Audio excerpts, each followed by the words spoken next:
Bueno, hola, ¿qué tal? ¿Cómo están todos? Si les parece, vamos a dar comienzo al tercer encuentro de las clases magistrales a cargo del especialista Baruch Safadine-Nob. Y bueno, en esta oportunidad la clase va a consistir en mesianismo, redención y libertad en el imaginario del pueblo judío.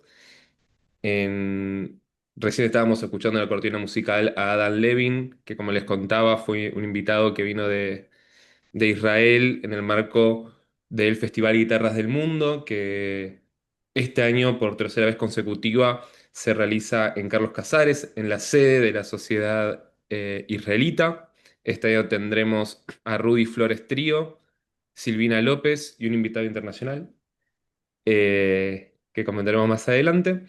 Pero bueno, sin entretenerlos más, darle la bienvenida a Baruch y agradecerle su presencia y los encuentros anteriores. Y saludarlos a todos.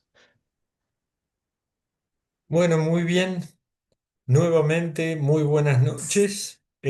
Un placer. Hoy tenemos nuestro tercer y último encuentro de este ciclo. Y para comenzar, si alguien tiene alguna pregunta, alguna duda o necesita manifestar alguna idea, algún pensamiento, tenemos unos momentos para compartir. Escuchamos. Ok. Por lo que percibo, no, no hay observaciones. Así que voy a continuar. Tratamos de comprender y fijar el concepto de comunidad, de Keilah. En la diáspora, la organización civil, religiosa, económica, educativa, se centra en el concepto de Keilah. Keilah es una comunidad, es decir, la conjunción de los distintos factores que intervienen en el conglomerado de judíos que viven en la diáspora. Es decir, en una misma comunidad puede haber integrantes que sean más observantes desde el punto de vista religioso, otros que observan algunas de las costumbres o alguna vez en el año, como por ejemplo ir en Año Nuevo o en Yom Kippur al templo, pero no en el resto del año. Y también integrantes de la comunidad que no profesan o que no actúan conforme a los rituales. Todos ellos son igualmente judíos siempre y cuando se los mire desde el punto de vista de la inclusión de todas las diferencias. Hay quienes excluyen a unos en detrimento de otros, por la simple y sencilla razón, por ejemplo, de que si son ortodoxos, no aceptan gente que no cumple con los rituales de la religión y entonces los consideran algo así como herejes. Es una palabra muy dura, pero como el judaísmo para ciertas corrientes se transformó en una cuestión prescriptiva, es decir, una cantidad de disposiciones que implican la pertenencia a través del cumplimiento. Pero no es así para todos. Entonces, la pregunta que hoy nos va a ir guiando un poco en la presentación es si existe una narrativa judía compartida para nuestro tiempo. La palabra narrativa se ha puesto bastante de moda, es decir, ¿cuál es el núcleo del relato, el núcleo de la transmisión que puede unir, pegar, sostener en conjunto a distintas posiciones dentro de las comunidades judías y dentro del pueblo judío en general a lo largo de los cambios que en los tiempos se van produciendo. Otra vez, ¿existe una narrativa compartida? En tal caso, ¿cuál es esa narrativa? ¿Sobre qué se basa? Así que voy a plantear una de las formas en que se resuelve o se contesta a esta pregunta a través del pensamiento de un maestro llamado Abraham Infeld, que sostiene, para que sea gráfico, que el judaísmo es como una mesa de 5 patas. Una mesa de 4 patas se sostiene, es lo que habitualmente vemos. Una mesa de 3 patas también se puede sostener. Una mesa de 2 patas ya es mucho más difícil, hace falta apoyarla contra una pared o algo. Obviamente de una pata no, salvo que sea estos diseños de una pata central, pero bueno, eso es otra cosa. El profesor y pensador Abraham Infeld sostiene que el judaísmo es una mesa de 5 patas que voy a enumerar: la familia, la memoria, la tierra de Israel, las fuentes, o sea, la Torá, el Talmud y todos los textos considerados de la biblioteca judía, religiosa o no, los textos, y por último, la lengua hebrea. ¿A qué viene 5 patas? Viene a que si cada judío que lo quiera, obviamente, elige 3 de estas 5 patas, para él la mesa se sostiene, con 3 patas se sostiene.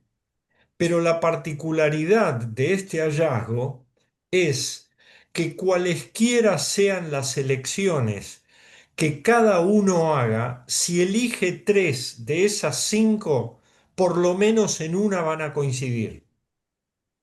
Con lo cual, ese sería el pegamento que une las distintas posiciones. ¿En qué coincidimos? Y eso ajusta la narrativa de los tiempos en los que nos toca vivir en las diásporas. Reitero, si uno elige 3 patas de esas 5 y otro elige otras 3 y un tercero elige otras 3, sin duda en alguna van a coincidir 3 de 5, cada uno con un prójimo, con otro. Entonces, la Keilah, es decir, la comunidad, puede albergar distintas posiciones, sin excluir, salvo excepciones muy extremas, puede incluir distintas posiciones, son todos. Pero esto también está en las fuentes. Cuando el texto de la Torá dice que Dios habló con el pueblo, habló con Moisés, y convoca a todos. Cuando dice todos, dice incluyendo aquellos que por moda o por costumbre se considera los menos prestigiosos. Es decir, en aquellos tiempos antiguos, los leñadores y los que transportaban agua. Esos eran los personajes menos prestigiosos, más marginados. Pero cuando el texto dice convocar a todos, es a todos, sin diferencia. Para hacer una exageración, ustedes saben que una reunión para rezar exige de 10 personas. 10 personas. Eso se llama minyan. Se reza en comunidad, pero también se estudia en comunidad y también se transmite en comunidad. Y un poco irónicamente se dice que si bien tienen que ser 10 esas personas, 9 rabinos no hacen un minyan y 10 zapateros sí. ¿Qué quiso decir esa expresión? Que frente a las exigencias que uno se autoimpone de continuidad judía en la diáspora, la pertenencia y el compromiso es independiente de los títulos o del prestigio que pueda exhibir. Importa que estén juntos, aún en sus diferencias. Entonces, cada una de estas 5 patas implica la concepción primera de que formamos una familia, la familia pequeña, familia nodal, en la que está el padre, la madre, los hijos, los abuelos. Después viene la ampliación. Hay tíos, hay primos lejanos, la familia pequeña, nuclear y la familia extendida. Eso, aún en los conflictos que puedan darse, es un núcleo muy importante. Al igual que lo del Minyan, las 10 personas que deben reunirse para estudiar, rezar o compartir la vida comunitaria, las 10 personas como mínimo. La segunda pata que mencioné es memoria. ¿Cuál es la diferencia entre memoria e historia? ¿Alguien puede aventurar una respuesta? No hay ningún peligro, ¿eh? Pueden decir lo que mejor les plazca. Habilitan el micrófono y todos escuchamos.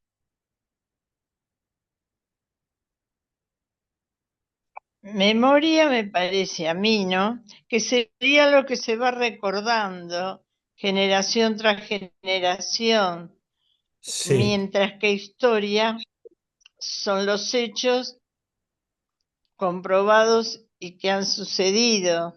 No sé, quizás sí, en un orden cronológico.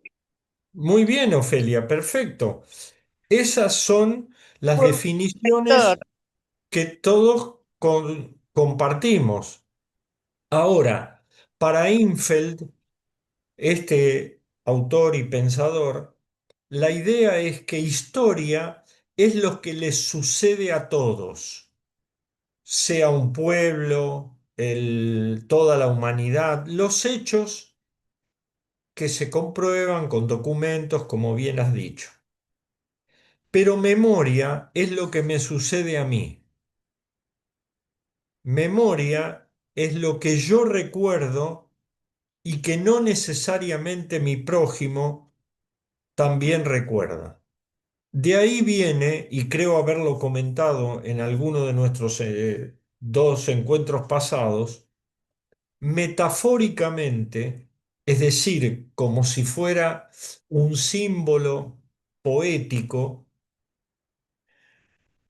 todos estuvimos a los pies del monte Sinaí cuando se entregó la Torá. Todos.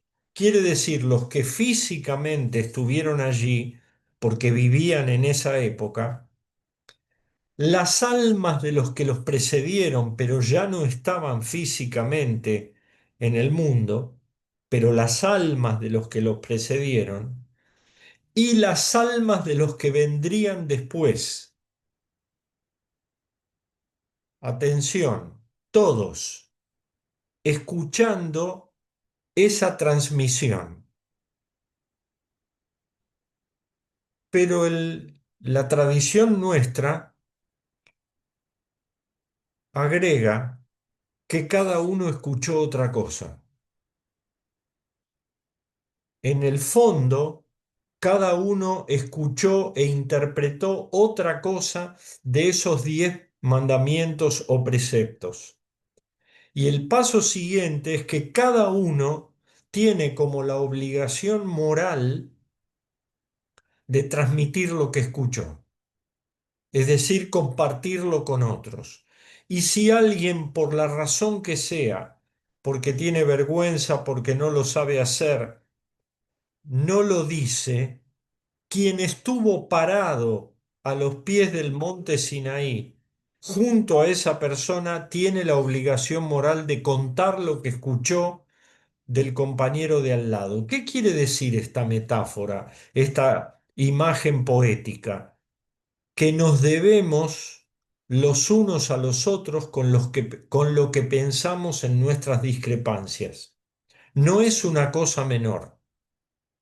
Y agrego, según dice la Torá, cuando Moisés bajó del monte Sinaí con las tablas de la ley en la mano, se encontró con una situación tremendamente dramática. Probablemente todos recuerden que como él tardaba en bajar, pasaron unos cuantos días y sus respectivas noches, algunos pensaron que ya no iba a venir, que ya no iba a bajar, que ya no iba a volver.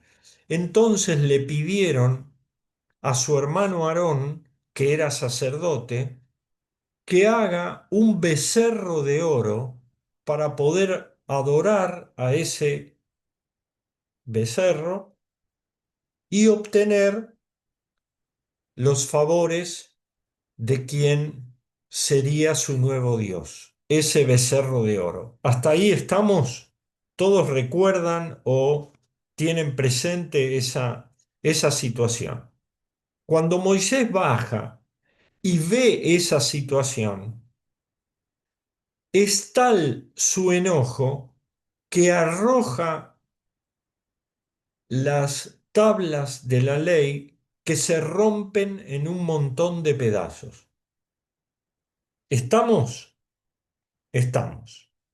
Vuelve a ascender al monte Sinaí y después de un periodo otra vez prolongado, baja con las nuevas tablas de la ley.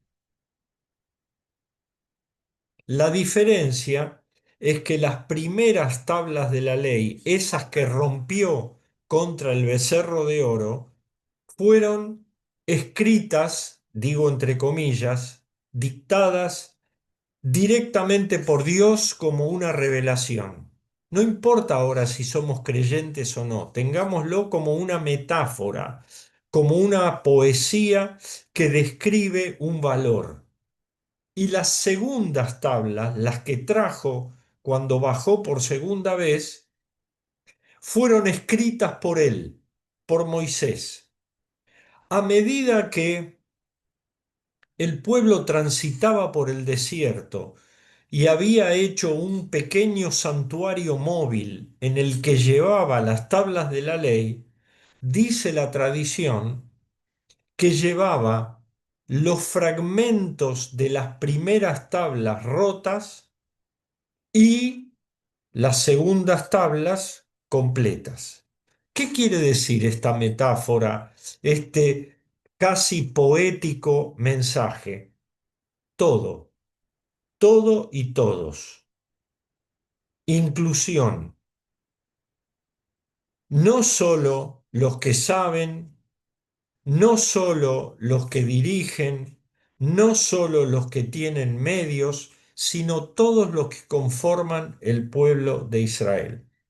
Por eso, Sí, la tercera pata es considerada la tierra de Israel, es decir, la aspiración de radicarse, vivir autónoma y soberanamente en la propia tierra. Ese camino de 40 años en el desierto, simbólicamente, da la idea de que están todos incluidos, todos, incluidos los pedazos rotos de las primeras tablas. La tierra es uno de los factores entonces de unión, esté o no en determinada época el pueblo en su propia tierra. La cuarta pata es la de los textos, la Torá, el Talmud, los textos sagrados y los textos del pensamiento judío. Hay gente que se especializa o se interesa más por lo que está escrito, por las interpretaciones, no tanto por, digamos, la tierra de Israel, es decir, el residir en la propia tierra, etcétera, etcétera. Y la quinta pata, como les decía, es la lengua hebrea. ¿Por qué la lengua hebrea es seleccionada por Abraham Infeld como una de las 5 que sostienen toda la condición judía? Porque cada lengua no es solamente el idioma, es la mentalidad que esa lengua transmite. Y las plegarias o los textos o las poesías o lo que fuera en lengua hebrea adquieren una tonalidad, un matiz que es propio de esa lengua. Por lo tanto, hay gente que se liga más a la lengua que a otras de las patas. Reitero, si cada uno de nosotros elige 3 patas, en alguna vamos a coincidir. Y eso también simbólicamente habla de las diferencias en la diáspora y al mismo tiempo la posibilidad de seguir juntos. Les mencioné que cómo se explica que si Dios, dicho esto, no en términos religiosos, sino en términos de una duda histórica y filosófica, si Dios quiere a todo el pueblo de Israel, ¿por qué hay exilio? ¿Por qué hay diáspora? ¿Por qué hay persecución? ¿Por qué hay discriminación? Y entonces aparecen por lo menos un par de explicaciones. Una que es bastante importante de un historiador llamado Simón Dubnov, sostiene, no desde un punto de vista religioso, que nosotros subsistimos en la diáspora porque logramos conformar comunidades autónomas que podíamos vivir bajo la tutela de reyes, señores feudales, otros gobiernos, es decir, comunidades autónomas que tenían la posibilidad de vivir en conjunto y al mismo tiempo estar bajo el dominio, el gobierno, la tutela de algún agente en el cual está radicada esa comunidad. Sea, reitero, un rey, un príncipe, un señor feudal, etcétera, etcétera. Ese autonomismo permitió subsistir a lo largo de milenios. Ahora bien, Simón Dubnov escribió un tratado de la historia judía en 10 tomos. En algunas casas todavía se puede observar esa colección. 10 tomos. que están impregnados como línea de análisis y continuidad de la idea del autonomismo. Nosotros subsistimos porque, dice, conformamos comunidades autónomas que nos toleraron en esas diferencias y pudimos continuar. Ahora, el propio Simón Dubnov se arrepintió antes del ascenso del nazismo al poder en Alemania, pero cuando ya se veía qué es lo que se venía, y dijo, se terminó el autonomismo judío. Ahora hay que ir por otro lado si queremos garantizar la subsistencia. Nunca más van a respetar los gobiernos extraños, cualesquiera sean ellos, donde estamos radicados, nunca más van a respetar un modo de vida autónomo. El ejemplo más claro de ese autonomismo judío, para que nos quede bien el ejemplo, digo, es en la época de la Revolución Rusa, 1917, la Revolución Rusa que derrocó a los zares e instaló un nuevo régimen, que después terminó siendo el comunismo, etcétera, etcétera. En ese contexto, las autoridades revolucionarias designaron regiones autónomas para las distintas etnias que vivían en el enorme imperio ruso. Designaron, reitero, regiones autónomas. Los judíos, como una minoría étnica dentro de semejante imperio, recibieron la asignación en una región en el noreste del extensísimo territorio del imperio, cerca de Kamchatka, en un lugar que se llama Birobidzhan, y se transformó en una región autónoma judía. Esa región autónoma judía tenía su propia lengua, que era el yiddish, tenía hasta sello de correo para las estampillas en yiddish. En las escuelas se enseñaba ciencias y lo que fuere en yiddish, no religión. Era una región autónoma. Hoy en día la ciudad de Birobidzhan y la región existen y todavía viven judíos allí. Por supuesto, el clima es en invierno tremendamente duro y difícil. Pero es un ejemplo clarísimo del autonomismo en la diáspora. Y simultáneamente en otros lugares no había comunidades autónomas, pero Simón Dubnov las explicaba así. No sé si fui claro, si se entendió bien incluso a través del ejemplo, porque la continuidad de la diáspora judía exige necesariamente, la continuidad, digo, una voluntad de permanencia. Y para que exista esa voluntad, tiene que haber una organización comunitaria, aun cuando uno no sea socio, aun cuando uno participe esporádicamente.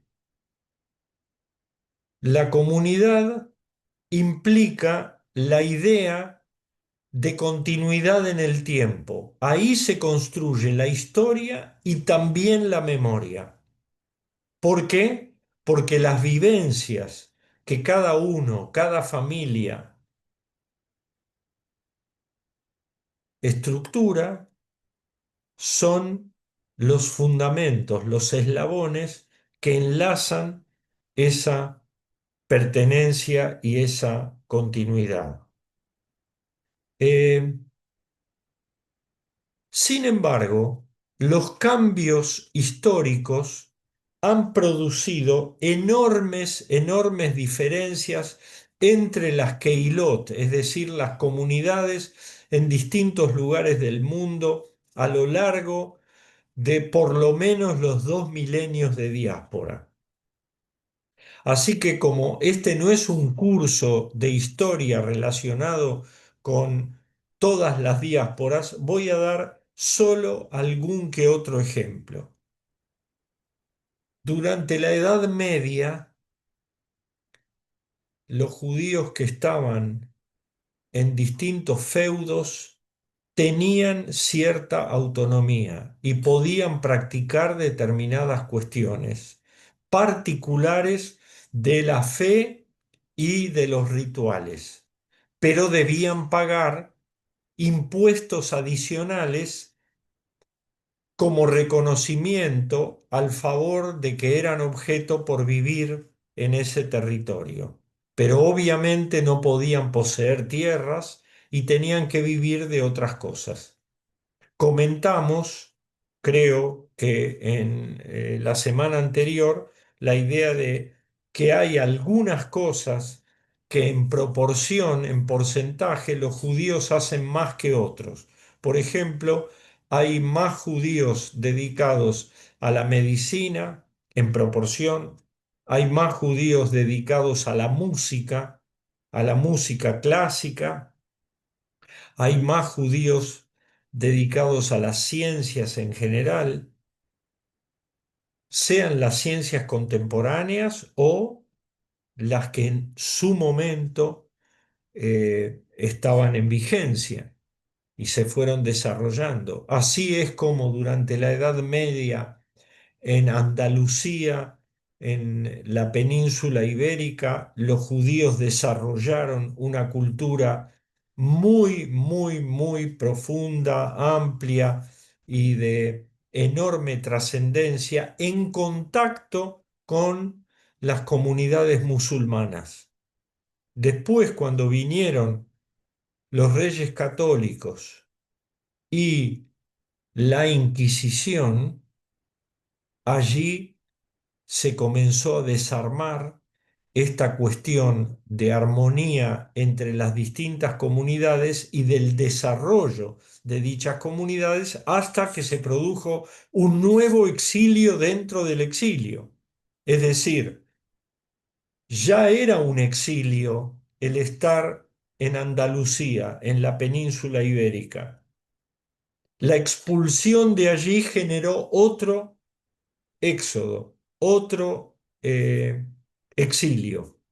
Así es como fueron al norte de África, a Turquía, a Italia, a Grecia y fundamentalmente muchos a Holanda o los Países Bajos sería hoy. ¿Por qué? Porque allí no estaba dominando el catolicismo, sino otras corrientes dentro del cristianismo, pero no el catolicismo. Así que los aceptaron de buen grado. Allí se desarrolló una cultura muy interesante. Uno de los representantes más conocidos de esa cultura es el filósofo Baruch Spinoza, que además fue excomulgado por la propia comunidad.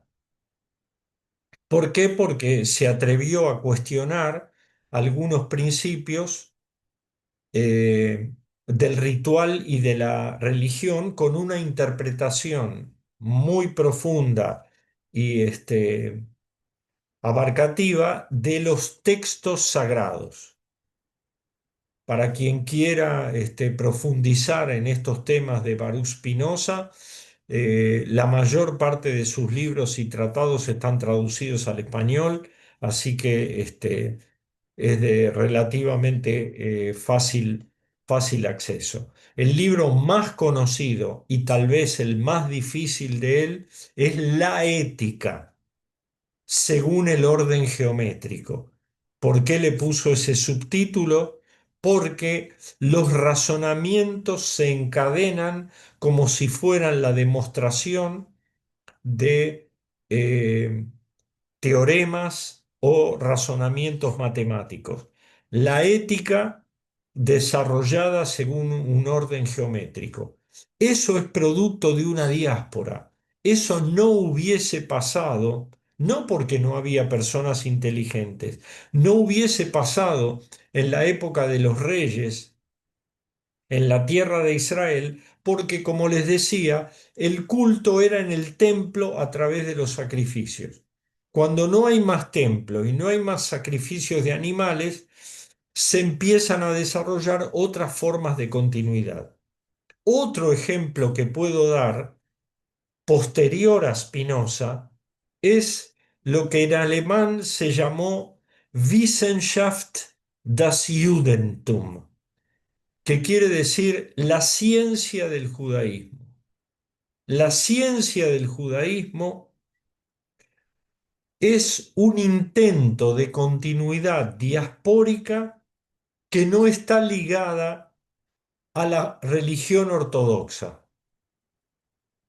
Es decir, se ingresa en el mundo moderno tratando de adaptarse a través de la lengua, a través de las profesiones liberales y circunscribiendo la continuidad judía a las costumbres suavizadas del ritual religioso.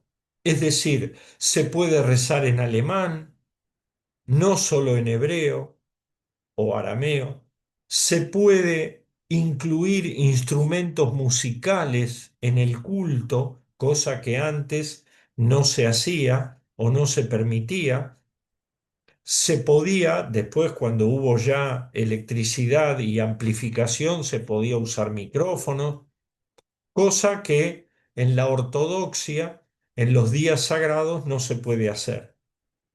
Es decir, surgieron a través de este concepto de la ciencia del judaísmo una modernización muy importante de la continuidad judía. ¿Y por qué se llama la ciencia del judaísmo? Se llama la ciencia del judaísmo por la simple y sencilla razón de que Wissenschaft en alemán es ciencia, pero no ciencia así nomás.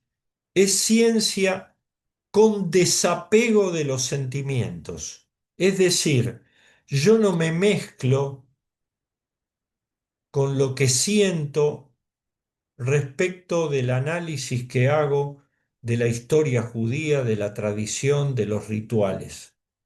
¿Por qué? ¿Por qué llegaron algunos pensadores a tener esta posición desapegada, separada de la idea de los sentimientos? ¿Alguien quiere aventurar una hipótesis?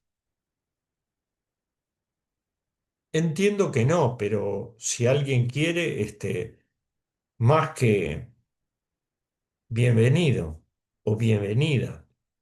Bueno, la razón es muy simple. Se veía que la confrontación entre ciencia y religión, a raíz de los grandes descubrimientos de Galileo Galilei y de otras observaciones de la ciencia y de la naturaleza, el judaísmo se decía, al igual que otras manifestaciones religiosas, no iba a tener continuidad. Por lo tanto, ciertos pensadores y filósofos judíos sostenían que hay que darle una sepultura digna a esta civilización que está por desaparecer. ¿Y cuál sería esa sepultura digna? Que quede en la memoria colectiva de la humanidad que hubo una cosa así, una etnia así, una producción así. Y consistió en hacer no sólo una narrativa de los textos sagrados, sino la historia como una ciencia. el pensamiento judío filosófico como una ciencia, no sólo como la transmisión de la prescripción de las conductas para la continuidad judía, pensando que eso iba a quedar documentado y que en futuras generaciones quienes quieran acceder a qué pasó antes, aun cuando ya desapareció, van a encontrar en el lenguaje de la ciencia, desapegado de los sentimientos, el testimonio de lo mejor de esa cultura que está por desaparecer. Bueno, felizmente no desapareció esa cultura, pero subsistieron las diferencias. Entonces va a haber judíos reformistas que adhirieron a esta idea de la ciencia del judaísmo y va a haber judíos ortodoxos, es decir, que cumplen exactamente igual con los preceptos y con los rituales tal como se hacía antes. Pero antes no había diferencia, todo el judaísmo era exactamente igual, se cumplía así con pequeños matices de costumbres. Ahora, que haya una corriente reformista, bueno, ya no es la ortodoxia.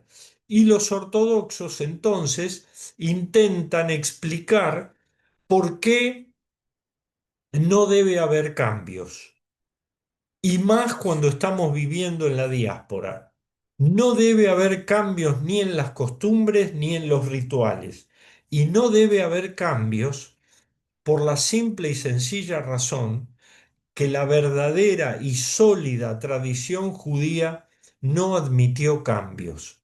El patriarca Abraham, Moisés, si bien vivieron en distintas épocas, eso quedó consolidado como la transmisión traducida en conductas, llamadas preceptos que se cumplen.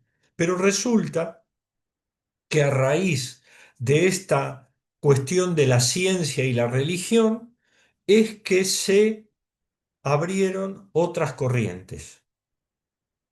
Eso dentro de la religión, pero también hubo quienes dejaron la religión de lado en cualquiera de sus manifestaciones y siguieron siendo judíos. ¿Cómo es esto? Porque apareció más claramente la idea de que religión es un aspecto de la civilización judía, una parte, pero no es el todo. Entonces, se puede ser judío no religioso y continuar siendo judío. Entonces, ¿qué es lo que aparece aquí?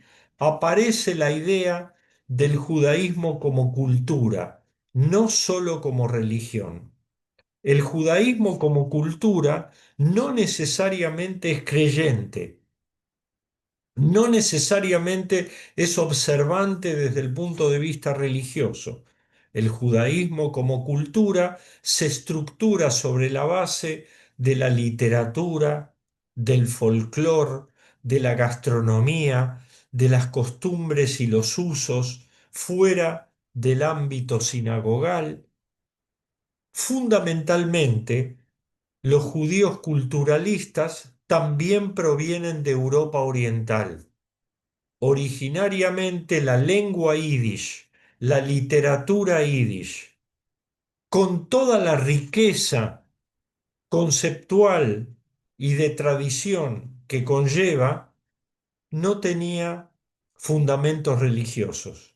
Es decir, quienes continuaban en esta corriente conocían la religión, conocían los preceptos, conocían los textos, los estudiaban, pero no necesariamente eso implicaba, como en la ortodoxia o en la reforma o en el movimiento conservador, la idea de cumplir los rituales, sean ayunos, sean los preceptos del día sábado, etcétera, etcétera. Es decir, la literatura yiddish con escritores como Pérez, Sholem Aleichem, Mendele Mojersforim, bueno, es este, muy extensa y muy rica esa, esa corriente. Entonces, hay judíos religiosos y hay judíos culturalistas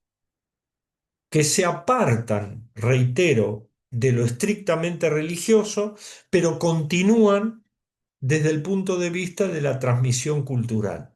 Y aparece una tercera corriente, también importante, que se estructura sobre la base de lo que estaba sucediendo en el mundo a fines del siglo XVIII y durante el siglo XIX, fundamentalmente en Europa, que es la idea del surgimiento o resurgimiento de las etnias transformadas en naciones.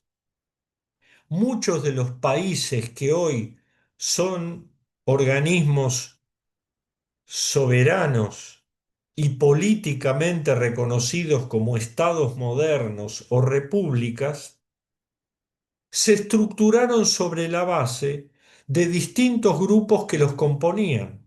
Así es, por ejemplo, Italia.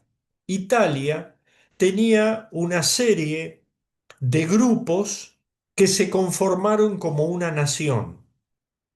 En Francia pasaron cosas parecidas, en Alemania pasaron cosas parecidas, y los judíos que habitaban en esos territorios entendieron claramente que también somos una nación, no solo una cultura o una religión. Y como tal, una nación, y en esa época esa era la aspiración más reconocida, tener una independencia nacional. Y así es como surge el movimiento sionista, que es una respuesta diaspórica, o sea, del exilio para la continuidad judía. El tema es que van a seguir coexistiendo simultáneamente estas distintas corrientes. Antes, la religión era todo. Si uno tenía algún problema con un vecino o no sabía cómo resolver una cuestión ritual, tenía una respuesta en la tradición religiosa. Esto se hace así, se resuelve así. Pero resulta que a medida que ciertos grupos de las comunidades judías se van apartando de lo religioso, ya sea por los movimientos culturalistas o sionistas, es decir, nacionales, tienen otros marcos de referencia. Y esos otros marcos de referencia se combinan entre sí. No es que se abandona totalmente cuando uno está en una de las corrientes, las otras dos o tres que existen. Si hubiera, y es posible que lo haya, entre quienes me están escuchando, alguna persona con formación en química o en bioquímica especialmente, y yo le preguntara cuál es el dosaje de religión en sangre que tiene usted, o cuál es el dosaje de sionismo que tiene usted en sangre, cuál es el dosaje de culturalismo que usted tiene en sangre, y me dirían cosas de este tipo. De religión tengo 10%, póngale. Otro diría, de religión tengo 70%, y de lo otro un poquitito. Contribuyo a la campaña unida o lo que sea. En cambio, otro diría, de religión tengo poquito, pero tengo mucho de lo cultural. Voy a la asociación, estudio cosas, canto en el coro, hago ricudim, lo que sea, porque eso me permite estar en conjunto, en contacto con mis hermanos judíos, no a través de la religión. Otro dirá, bueno, para mí 80% de sionismo. Mi voluntad es vivir en la tierra de Israel, en el Estado de Israel, porque nosotros somos una nación, tenemos un Estado, y si yo no puedo ir porque ya se me pasó el cuarto de hora, bueno, van mis hijos o van mis nietos o lo que sea, porque estamos en esa línea de lo nacional, que a su vez puede incluir, otra vez como el tema del dosaje, con un poco de religión, un poco de sionismo, un poco de libre pensamiento, un poco de ateísmo, etcétera, etcétera. Todos quieren a los judíos, a veces para cargarlos de culpas y de endilgarles todos los problemas que hay en la humanidad. Miren si no ahora lo que está pasando. Hambre y hambrunas en serio hay en el mundo y a nadie se le mueve un pelo. Acusar de hambruna en Gaza es una intención de hacer cargar sobre las comunidades judías en el mundo y sobre el Estado de Israel ciertas culpas como si fueran los únicos exponentes de la transgresión y el desprecio por la humanidad.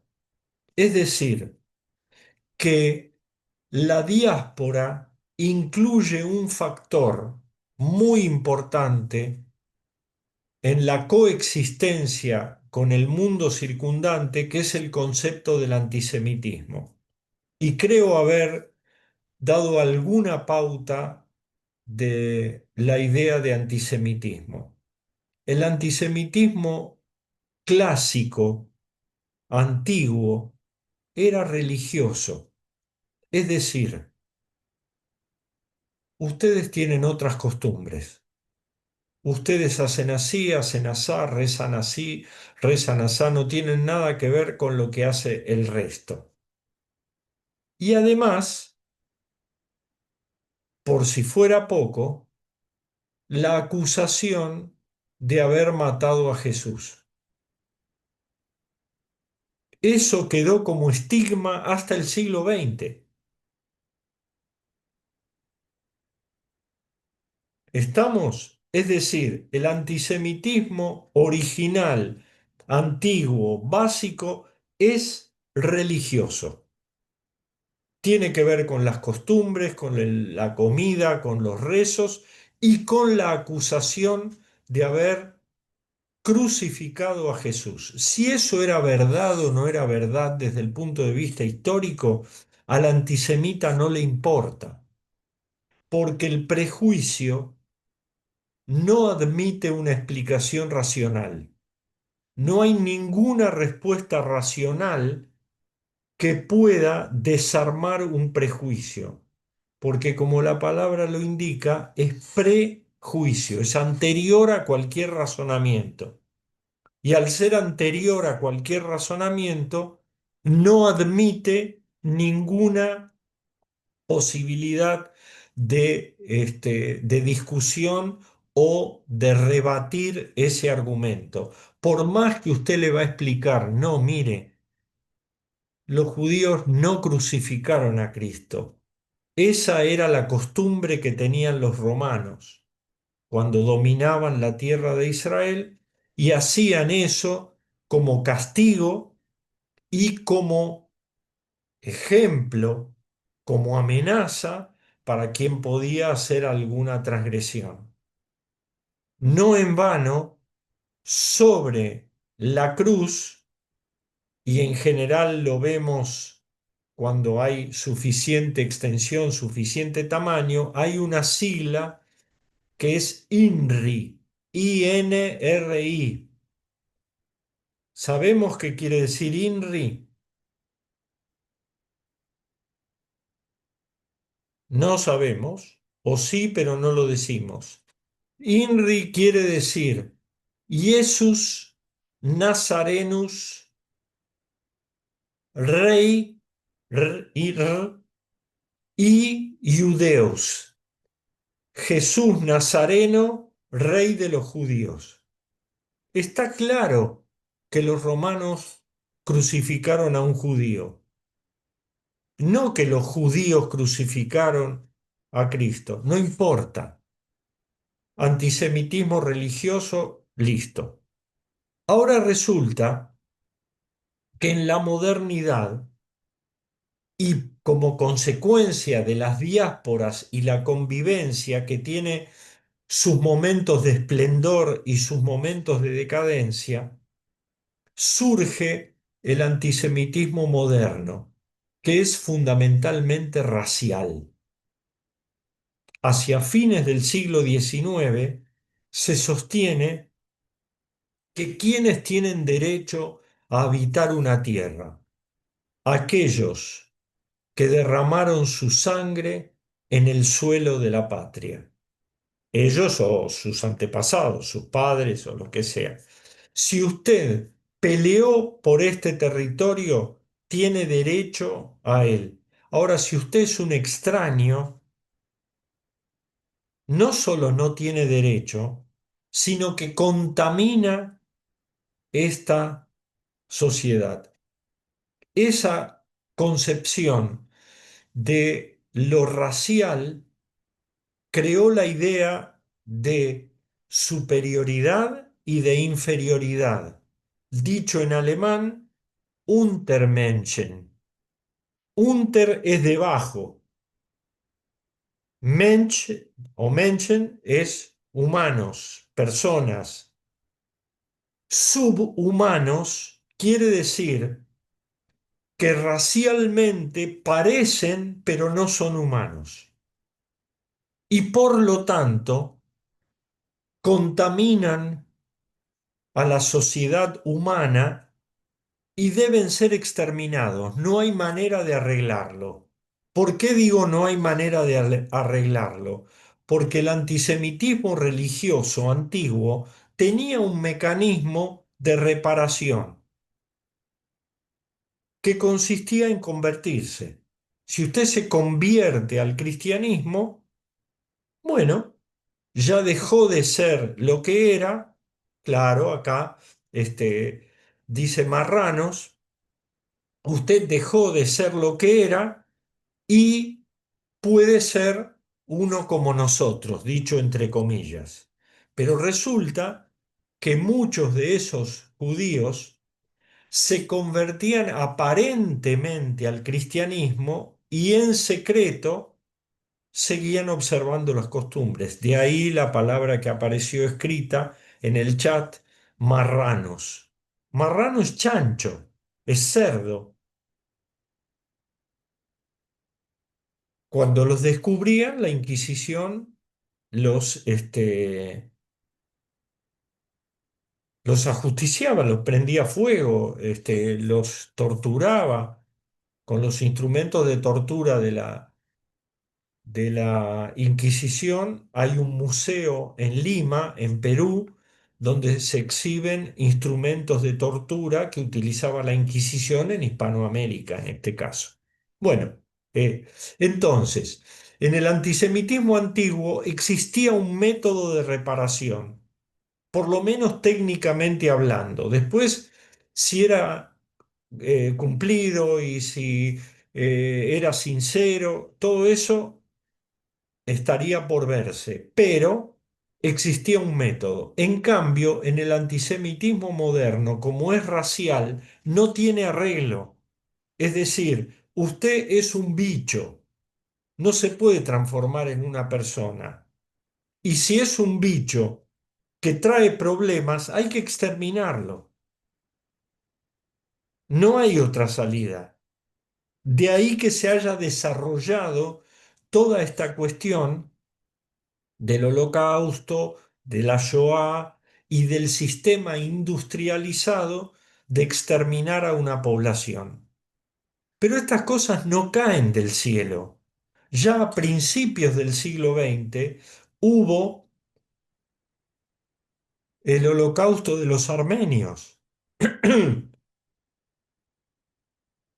que hasta hoy en día los armenios en distintos lugares del mundo donde existen diásporas armenias o sea, los judíos no somos la única diáspora, recuerdan, y todavía hay nietos de sobrevivientes que recuerdan los relatos familiares, otra vez memoria. Ellos no necesitan ir a los documentos en la biblioteca. Se lo contó la abuela, se los contó el abuelo, lo que vieron y lo que percibieron. Lo mismo, años después, con esta idea de que a estos hay que exterminarlos. No hay otra posibilidad. El antisemitismo contemporáneo es más sofisticado. Me voy a extender un minutito en esta idea del antisemitismo contemporáneo, actual. Discúlpeme un segundo que tomo un medicamento.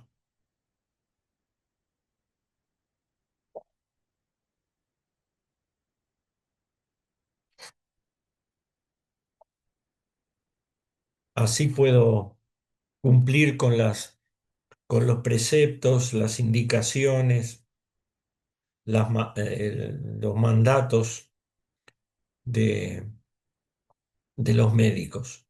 Ustedes saben, cómo se dice médico en números, 111. ¿Por qué 111? Muy simple. Empiezan con uno, siguen con uno y terminan con uno. Bueno, pero yo estoy agradecido porque me ayuda mucho. Así que la broma es solo para una sonrisa. Bueno, el antisemitismo contemporáneo se basa sobre la idea del concepto de interseccionalidad. Qué palabrita.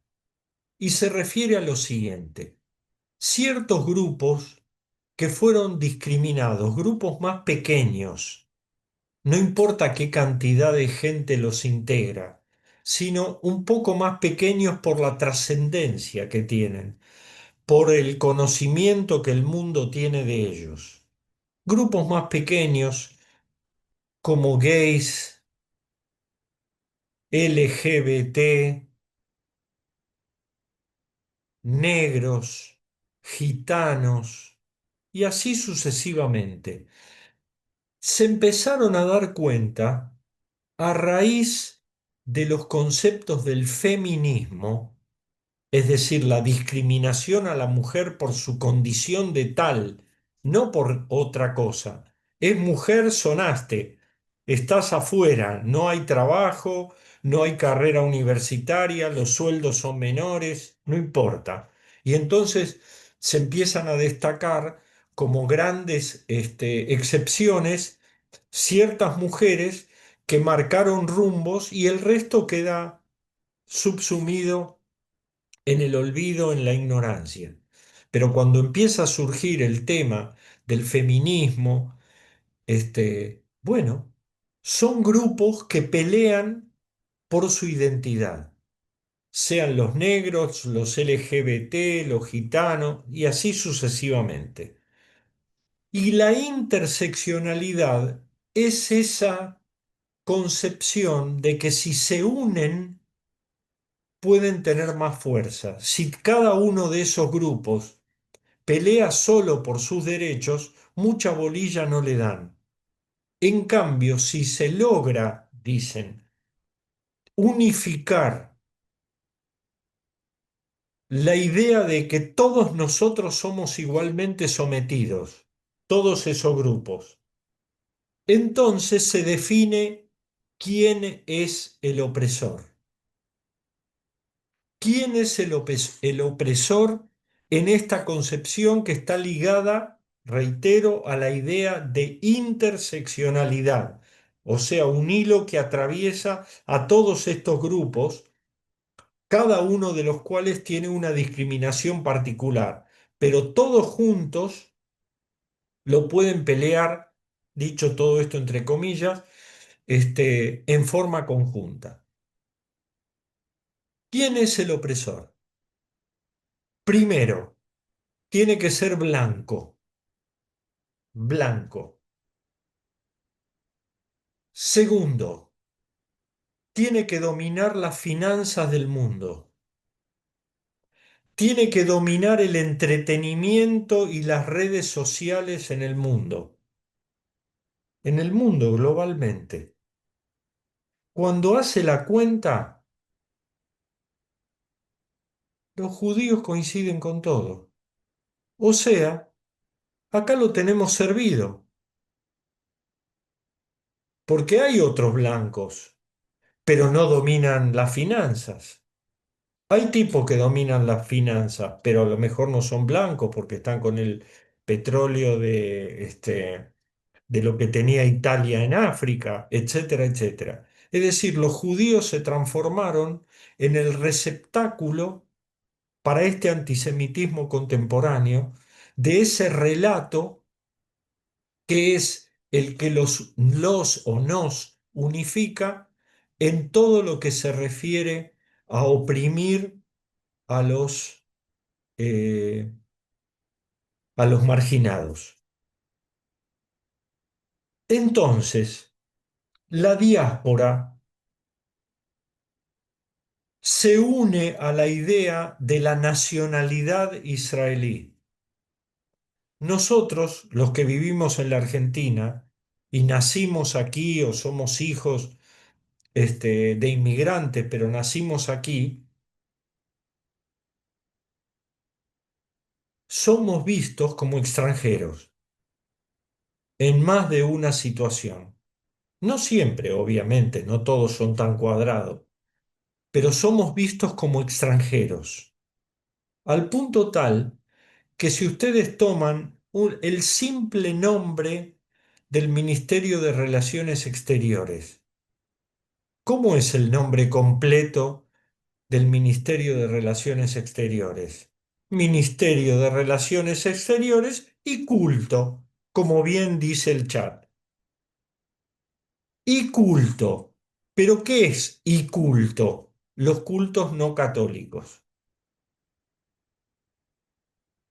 Entonces, relaciones exteriores y culto. Relaciones exteriores es con los que no son de acá, aunque estén acá, pero no son de acá.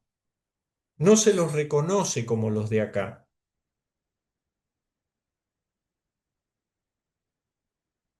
¿Alguno escuchó hablar de Miguel Cané, el autor de Juvenilia, del Colegio Nacional de Buenos Aires, las aventuras de los... La ley de residencia promovida por Miguel Cané sostenía, ley de residencia de principios del siglo XX, sostenía que se puede expulsar sin más trámite a quien se considera extranjero.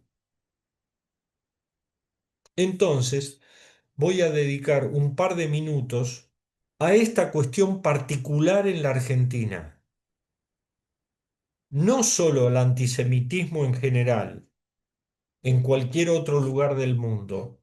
En la Argentina hemos tenido algunas cuestiones muy especiales. La Semana Trágica. En la Semana Trágica hubo una huelga en los talleres metalúrgicos Bacena. No importa ahora que recuerden estos detalles ni exactamente las particularidades históricas.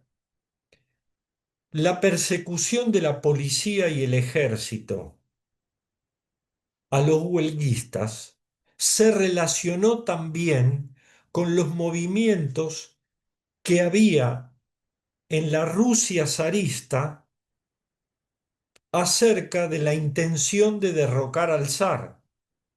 1905 fue la revolución fallida y ya ahí hay un antecedente. En 1919 el tema de la persecución a los judíos porque eran considerados agentes para instalar los soviets ya había triunfado la Revolución Rusa, para instalar aquí los soviets.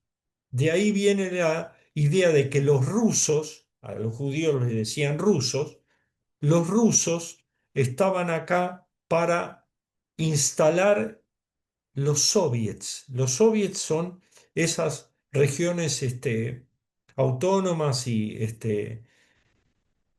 las repúblicas socialistas, los soviets. Así que imagínense ustedes lo que fue la Semana Trágica. Heridos, atentados, etcétera, etcétera. Y la idea de que son extranjeros. Bueno, pues muchos eran inmigrantes. Existían lo que se llamaban las guardias blancas, que estaban ligadas a la armada, o sea, a la marina. Eran unos muchachos de clase alta que iban generalmente vestidos de traje blanco, armados, obviamente, y que a cualquier extranjero que veían, que se lo reconocía muy fácil por la ropa, por la traza, porque no sabían ubicarse, porque hacía poco que habían bajado de los barcos, por lo que sea. Y le decían canta el himno. El pobre inmigrante no sabía el himno, ya tenía un problema. Segunda cuestión, se sospechaba que estaban en una conspiración para instalar los soviets aquí. Por lo tanto, seguramente estarían armados. ¿Qué hacía un judío cuando lo paraban y le decían que cante el himno? Yo argentino. Levantaba las manos para mostrar que no tiene armas y no sabía cantar el himno, pero decía yo argentino. De ahí quedó no tengo nada que ver. Vieron que muchas veces alguien dice yo argentino como expresión de no tengo nada que ver en ese problema.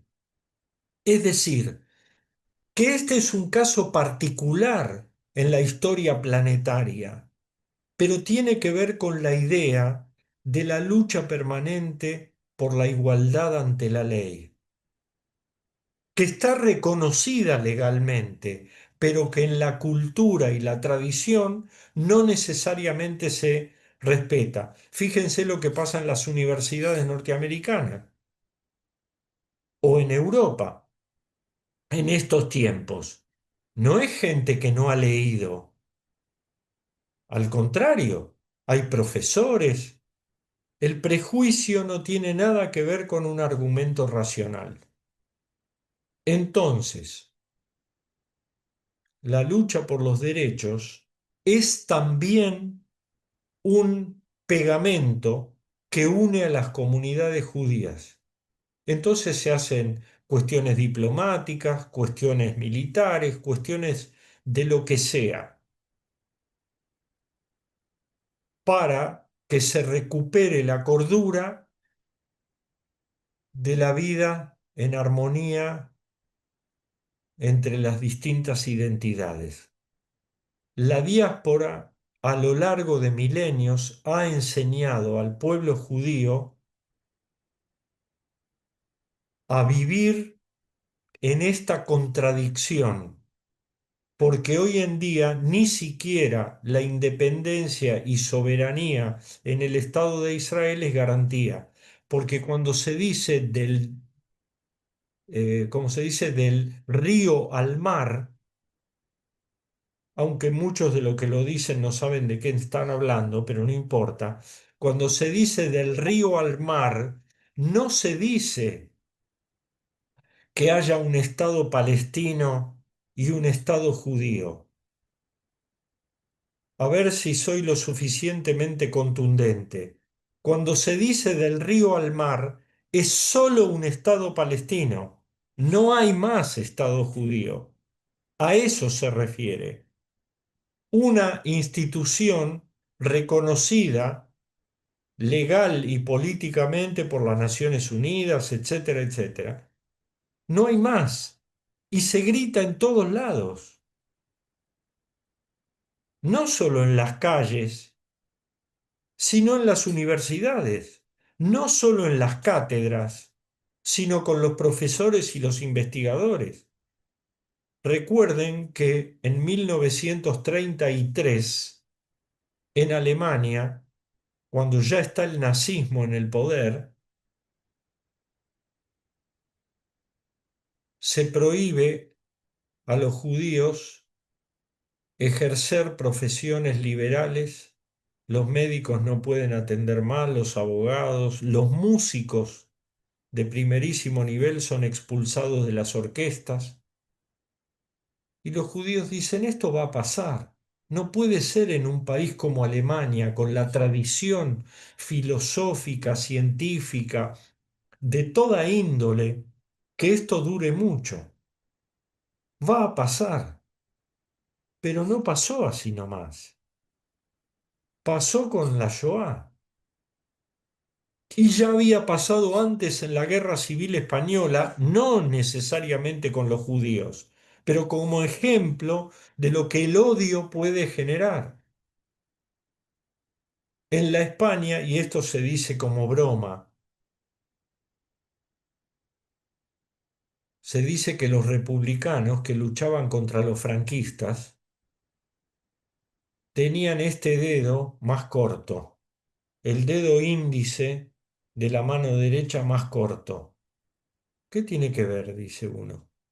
De tanto decir, este año cae Franco, se te acortó el dedo. Franco no cayó rápido. Es decir, la diáspora enseña, y no solo a los ciudadanos de un determinado país, sino a la humanidad entera, lo que es la convivencia o la falta de convivencia, es decir, marginación, marginalidad, de una población que tiene como minoría algunas particularidades. Puede pasar con indígenas o con cualquier otra minoría. Entonces, la diáspora, y vuelvo a la primera definición del primer encuentro, en hebreo tenemos la que está impuesta, es decir, que la padecemos como un castigo, como una expulsión, como una discriminación, y la que quiero conservar porque me es cómodo, porque ya me afinqué, porque tengo ventajas y no necesito ninguna redención, no necesito ninguna concentración nacional territorial para librarme de la diáspora porque me quiero quedar. Entonces, en esa dualidad, en ese dilema, transitan y transitaron las comunidades judías a lo largo de la historia diaspórica,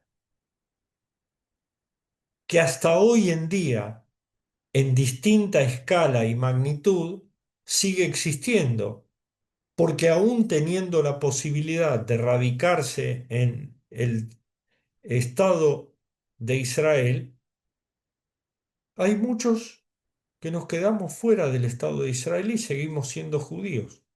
Y a su vez seguimos siendo judíos, algunos religiosos, otros culturalistas, otros con la idea nacional, con los distintos dosajes en sangre de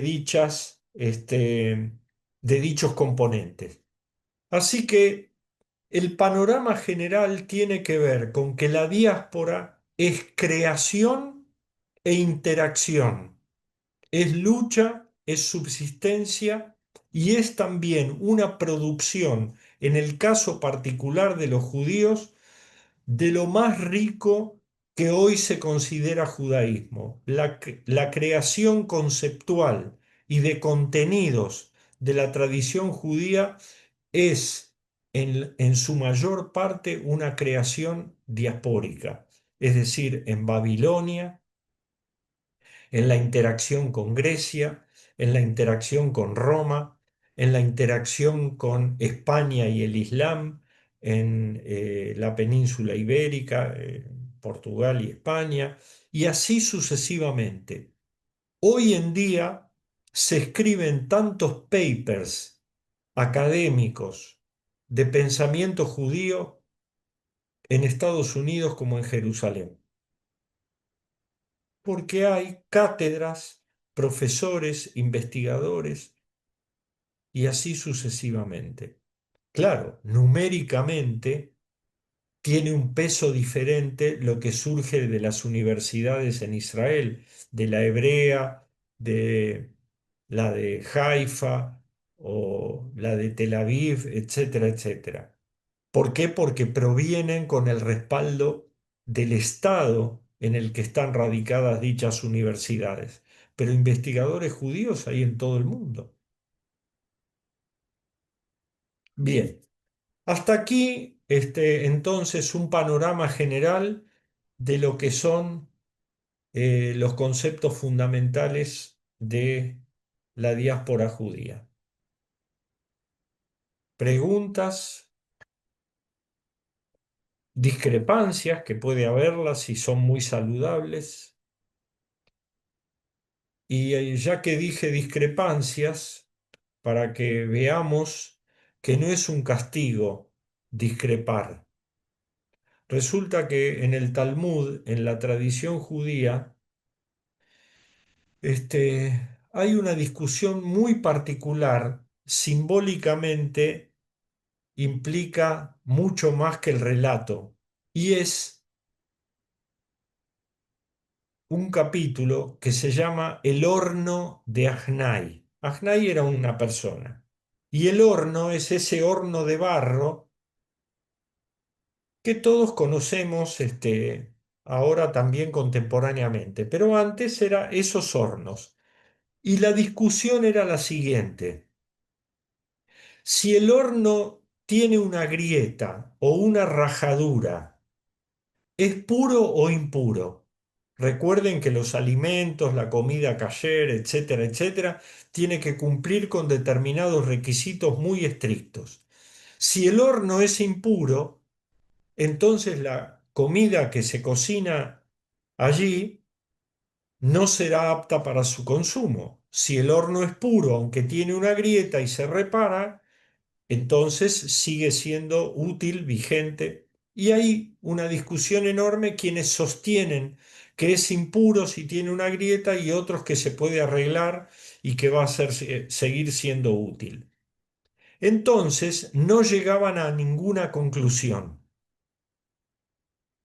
Uno de los contendientes dice: si yo tengo razón y lo que yo sostengo es la verdad, que el arroyo que circula, el agua del arroyo que circula aquí nomás que la estamos viendo, vaya al revés, en lugar de descender, suba.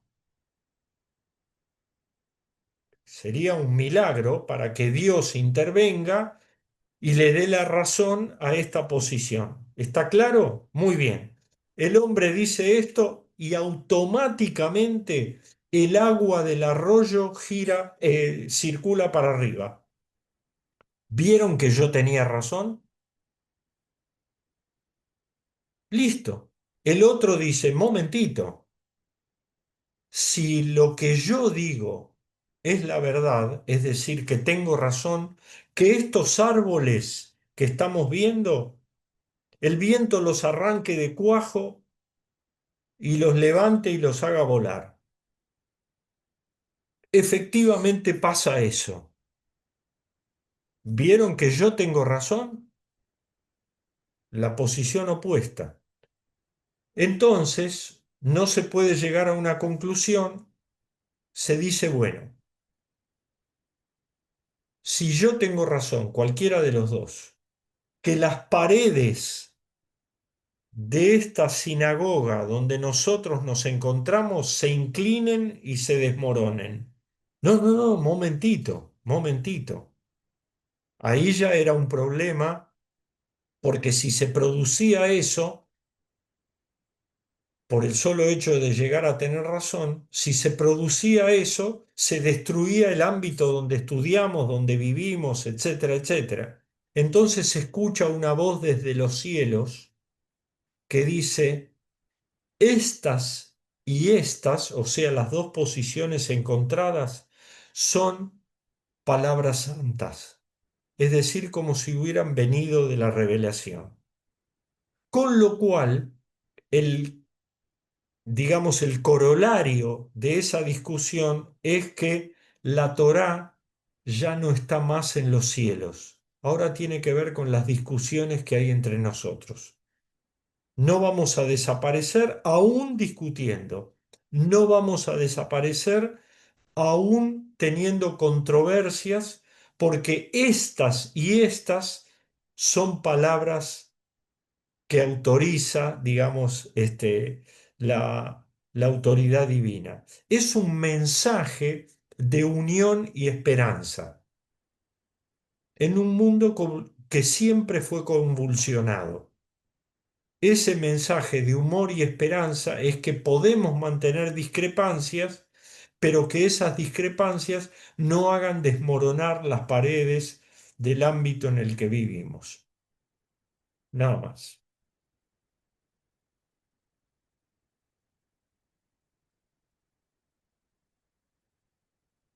Bueno, Javier, si alguien tiene alguna pregunta, acá te agradecen en el chat, dicen mucho para repensar. Muchas gracias, Baruch, por estos tres encuentros, al por contrario. aportarnos. Las clases van a quedar Gracias. subidas en nuestro canal de YouTube. Ya la primera tuvo más de 50 vistas, así que es algo que se va replicando, ¿no? Sí, Con el tiempo, así que están todos invitados también a compartirlas. A quien puede llegar a interesarles van a quedar ahí para seguir difundiendo sí. asincrónicamente un poco De sobre los la chats diáspora. que estoy viendo, hay uno que dice que hay mucho para pensar. Sin Este, duda. y la verdad es que gracias a que hay mucho para pensar, es que hay continuidad, porque si no, seríamos un bloque de mármol. Es decir, este, haríamos todo lo mismo, siempre lo mismo, no tendríamos dudas, no tendríamos la búsqueda de aquello que para unos puede ser en el campo espiritual, para otros puede ser en el campo de las ciencias, para otros en el campo del arte, que no está todo terminado. Y como no está todo terminado, eso nos constituye como humanos. Es decir, que siempre vamos a aportar algo a través de lo que modestamente podamos hacer. Muy bien. Bueno, acá te dejan muchos mensajes Yo digo y te muy bien. agradecen. Eh, muy bien. Muchísimas gracias por su claridad, un verdadero docente, me gusta su espíritu. Bueno, aplausos, aplausos a ustedes que me aguantan. En fin, este, que tengamos la posibilidad de tener las mejores noticias, ser felices, disfrutar de tres de las cinco patas de Abraham Infeld, elegirlas con convicción y compartirlas con otros que eligen otras tres patas, pero en alguna vamos a coincidir. Incluso como humanos, no solo como judíos. Esto no es una cuestión de particularismos, es también una cuestión del concepto de humanidad que se construye aunque hay muchos que la destruyen. Bueno, lo mejor para todos. Un saludo muy grande. Hasta luego. Bye Muchas gracias. a ustedes.